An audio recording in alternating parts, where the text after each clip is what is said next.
حق دعویٰ کرنے والا ہم میں سے نہیں۔ اسلامی نظام عدل و انصاف سے دوری کی بے شمار خرابیوں میں سے ایک یہ بھی ہے کہ ہمارے دور میں چالاک اور اثر و رسوخ والے افراد کے لیے نظام کی پیچیدگی اور عہدیداروں کی بے اعتدالی سے فائدہ اٹھا کر قانونی طریقے سے دوسروں کا مال ہتھیانا اور ان کا حق چھیننا مشکل نہیں رہا۔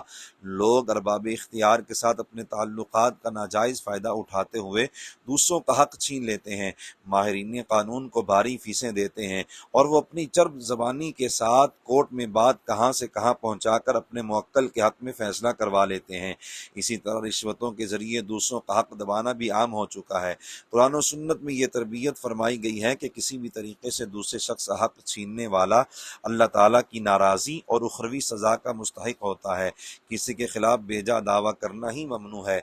جائیں کہ اپنے حق میں فیصلہ کروا لیا جائے۔ ارشاد باری تعالیٰ ہے وَلَا تَأْكُلُوا أَمْوَالَكُمْ بَيْنَكُمْ بِالْبَاطِلِ وَتُدْلُوا بِهَا إِلَى الْحُكَّامِ لِتَأْكُلُوا فَرِيقًا مِّنْ أَمْوَالِ النَّاسِ بِالْإِثْمِ وَأَنْتُمْ تَعْلَمُونَ، اور آپس میں ایک دوسرے کا مال نہ حق نہ کھاؤ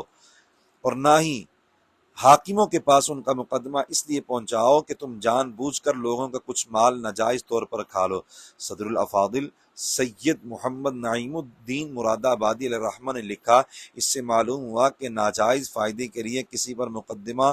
بنا کر اسے حکام تک لے جانا ناجائز و حرام ہے۔ اسی طرح اپنے فائدے کی خاطر دوسرے کو نقصان پہنچانے کے لیے ارباب اختیار پر اثر ڈالنا اور رشوتیں دینا وغیرہ حرام ہے۔ سیدنا ابو ذر جندب غفاری رضی اللہ تعالیٰ عنہ کی روایت کردہ حدیث نبوی میں یہ الفاظ کریمہ بھی ہیں، وَمَنِ ادَّعَىٰ مَا لَيْسَ لَهُ فَلَيْسَ مِنَّا وَلْيَتَبَوَّأْ مَقْعَدَهُ مِنَ النَّارِ، جو شخص یعنی جان بوجھ کر ایسے حق کا دعویٰ کرے جو اس کا نہیں ہے تو وہ ہم یعنی اہل جنت میں سے نہیں، اور وہ اپنا ٹھکانہ جہنم میں بناتا ہے۔